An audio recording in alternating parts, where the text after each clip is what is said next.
Kamu yang menonton video ini, aku tahu situasimu sekarang yang membuatmu merasa kewalahan dan juga lelah, baik secara fisik, mental, maupun secara emosional.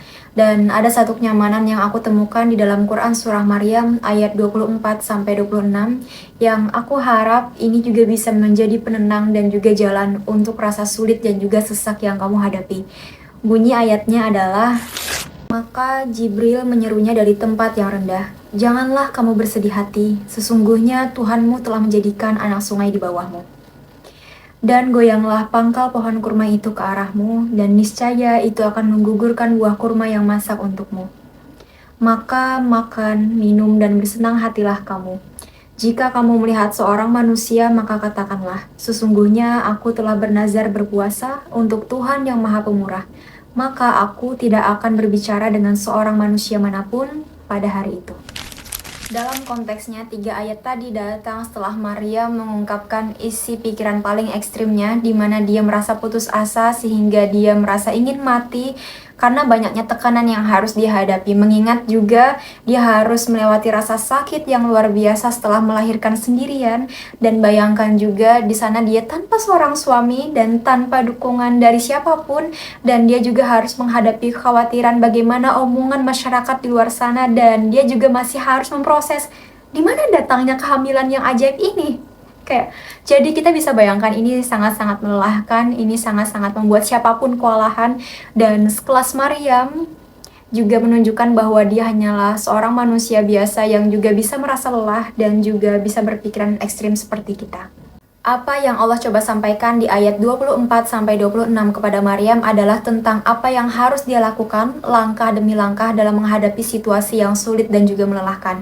Ini bisa menjadi contoh yang kita semua bisa lakukan, di mana di saat kita menemukan diri kita juga dalam kondisi yang lelah, baik itu secara fisik dan juga mental. Dan ini 5 pelajaran yang bisa kita ambil yang dapat membantu kita dalam menghadapi kelelahan pada diri kita, mengutip dari ayat 24-26 dalam Quran Surah Maryam. Sadari, jika Allah membawa kita pada situasi yang sulit, maka dialah juga yang akan membawa kita untuk melaluinya. Hal pertama yang bisa kita lihat adalah bagaimana Allah mencoba menenangkan Maryam, di mana ini dikutip dalam ayat 24. Allah bilang, janganlah kamu bersedih. Di sini Allah Maha mengetahui apa yang menjadi penderitaan Maryam dan apa yang menjadi kekhawatiran Maryam, dan Allah juga yang satu-satunya Maha tahu dengan detail apa yang Maryam sedang lalui. Pelajaran ini sama dengan ketika Allah membawa kita untuk diuji, dan kita harus mengerti bahwa Dia tidak akan pernah meninggalkan kita sendirian yang sedang berjuang keras untuk diri kita. Dan di saat Dia bersama kita, maka Dialah juga yang akan memprovide kita. Seperti pada skenario Maryam, di mana dialah yang memprovide Maryam, di mana dialah yang memberi ketenangan, kepastian, dan juga solusi pada Maryam.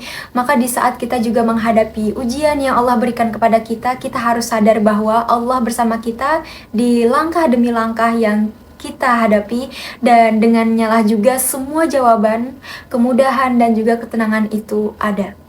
Yang kedua, air sebagai bagian dari proses penyembuhan. Dalam Quran Surah Maryam ayat 24, Allah menyebutkan bahwa sesungguhnya Tuhanmu telah menjadikan anak sungai di bawahmu. Ini menjadi makna bahwa Allah memberikan Maryam air yang segar dari mata air atau sungai di bawahnya. Ini juga jadi arti bahwa air adalah bagian dari proses healing, air adalah bagian dari proses penyembuhan, dan air juga adalah esensi yang kita butuhkan sebagai manusia atau tubuh kita setelah udara. Ini benar-benar sangat menenangkan, di mana aku bisa menemukan fakta bahwa kapanpun kita merasa lelah dan kapanpun kita merasa hari-hari kita berat, kita bisa melakukan hal-hal yang begitu simpel seperti meminum air putih, atau kita bisa berwudu sebagai seorang muslim, atau kita bisa berendam air hangat dengan tambahan aromaterapi dan juga lilin dan membuat tubuh kita lebih rileks. Atau kalau kamu suka pergi ke alam, kamu bisa pergi ke pantai dan melihat laut. So I love how Allah is remind us of the essential when things get overwhelmed. So, lakukan dengan perlahan, kamu bisa minum air putih, penuhi kebutuhan cairanmu. You can do it. It's very beautiful when we learn about Quran more deeply. Jadi aku mengerti bahwa inilah yang dinamakan bahwa Quran adalah asyifa, Quran adalah penenang. Yang ketiga, bekerjalah dan bantulah dirimu sendiri. Di dalam agamaku mengajarkan umatnya untuk tetap bertindak dan juga bergerak, jadi tidak ada artinya hanya berdiam diri dan menunggu hasil, dan esensi ini diajarkan lewat pengajaran ikhtiar dan juga tawakal. Ikhtiar artinya berusaha dan tawakal artinya berserah diri, dan kedua esensi ini harus dijalankan secara bersamaan. Jadi sebagai manusia kita berusaha dan hasilnya diserahkan kepada Tuhan, dan apapun hasilnya Tuhan tahu yang terbaik. Jadi, kita tidak pernah diajarkan untuk meratapi nasib, kita tidak pernah diajarkan untuk terus bersedih, kita tidak pernah diajarkan untuk terus mengasihani diri kita, dan kita juga tidak pernah diajarkan untuk membenarkan diri hanya berdiam diri tanpa aksi dan perubahan. Seperti para pendahulu kita dan Rasulullah SAW, juga para sahabat memberikan contoh nyatanya, melakukan perjuangan dan melakukan perubahan pada umat di zamannya.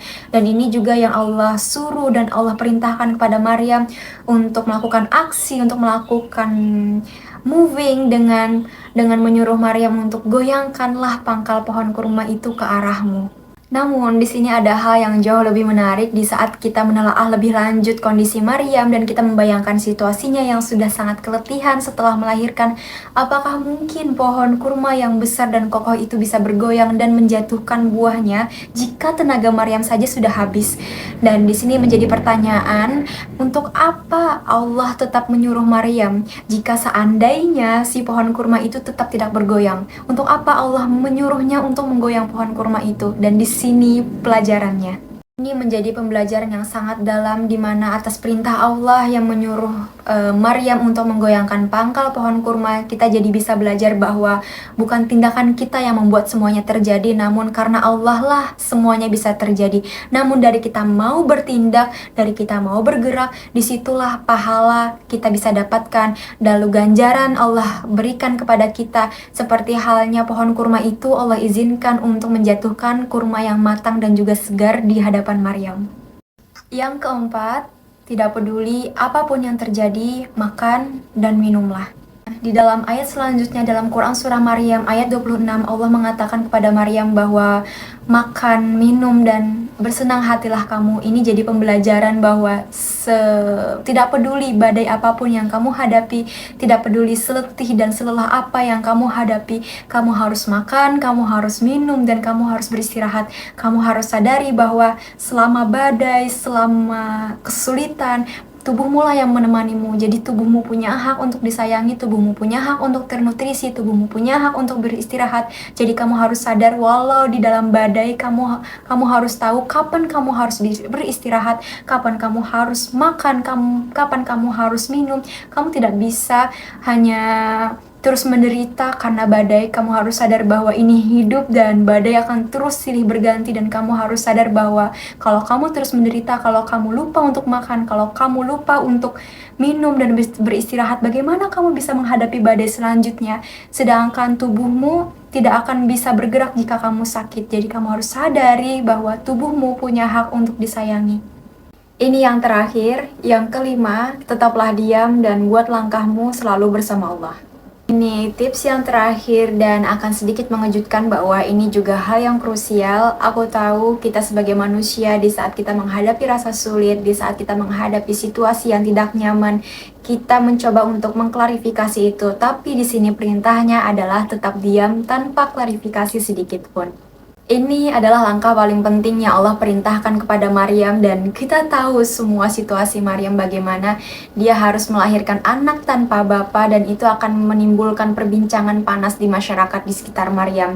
Dan perkataan-perkataan masyarakat ini diabadikan oleh Allah dalam Quran Surah Maryam ayat 28-29 yang bunyinya, kaumnya berkata, "Hai Maryam, sesungguhnya kamu telah melakukan sesuatu yang amat mungkar.